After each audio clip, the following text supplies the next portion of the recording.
Today, we stand as the opposition to argue that gambling offenders must be given social service and skill training. To begin with, we must know what causes gambling. Gambling often occurs with both someone who is broke and someone who is rich.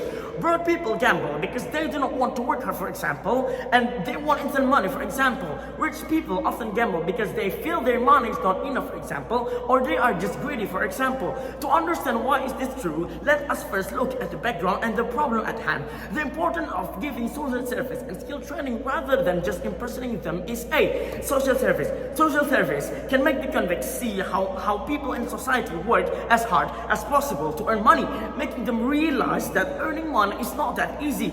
B. Social service from the rich convict's perspective.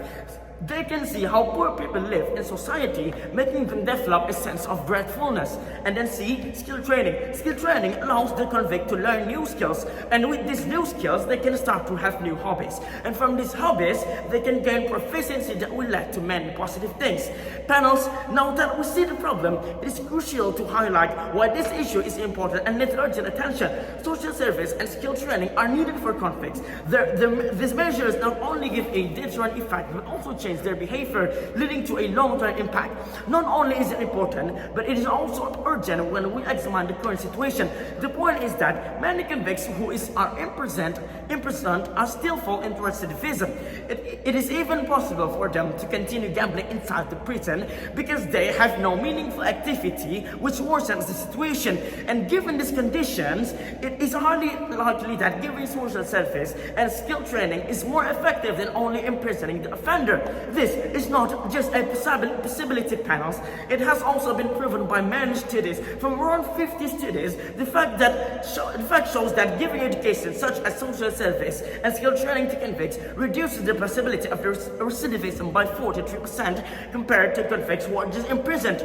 But what does this mean for the actors who are likely involved? Let us examine the impacts. If a gambling offender is not only imprisoned, the burden of despair will increase, making them more likely to lose their sanity, develop thoughts that their life is meaningless, and possibly end up committing suicide or living recklessly until death. This can happen because of interaction in prison are often of poor quality, and however, if they are given the social service and meaningful interaction with the community, the likelihood of stress will decrease, and by providing them with skill training, they will gain new abilities that could become hobbies, allowing them to spend their time developing those skills instead of descending into despair.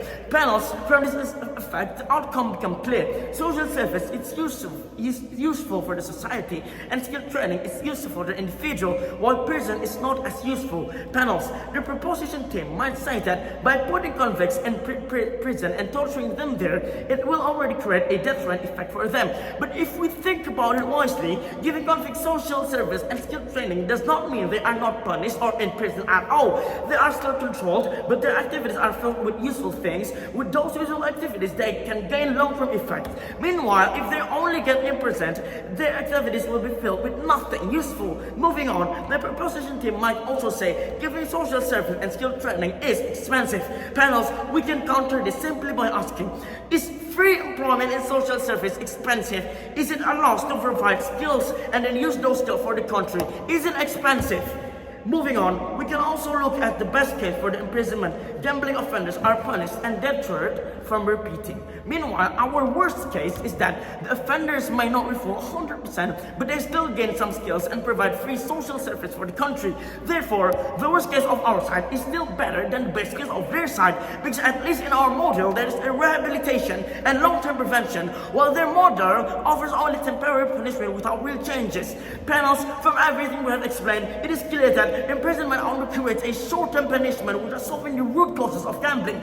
On the other hand, social service and skill training do not just discipline offenders, but also rehabilitate them, provide them with purpose, and reduce the risk of offending in the long term. Even in the worst case of our model, offenders still contribute positively to the society and gain useful skills, which is far better than the best case of imprisonment that leaves them stigmatized and skilled and likely to fall back into gambling. Therefore, when we return to our initial stance, the conclusion is undeniable. The most effective, humane, and future-oriented way to deal with gambling offenders is through social service and skill training rather than imprisonment. Thank you.